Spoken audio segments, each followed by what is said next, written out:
Hello, my zoologists. Welcome to our lesson today. So we have been learning all about birds, and we are going to take our notes in our vertebrates book about the characteristics of birds so that we understand them better. So go ahead and go to your bird's flap. Let's get that opened up. We're going to list some of the characteristics. So let's start that birds are warm-blooded. This is our first group that we've talked about that are warm-blooded, meaning constant temperature. Their body does not change with the outside environment. We also talked about birds have two wings. They have two wings that help them somewhat to fly. Not all birds, though, have to fly. They also have feathers. Their body is covered in feathers, and remember, those feathers are what keep them warm in those cold temperatures, and their feathers also help them with their flying capabilities.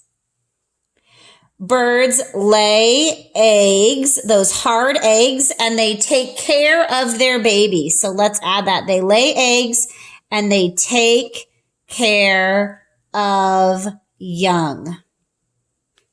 Even though like chickens are able to feed right away, the parents still are nearby to help take care of them. All birds have two legs, and their legs have scales on them. So just like a fish has scales, a bird has scales, but it's on their legs. And the last thing, it's not listed here, but birds have beaks. No teeth, and those beaks are used to distinguish what kind of bird they are, just like their legs. We looked at that in our notes. Different birds have different beaks and legs depending on their habitat or where they live.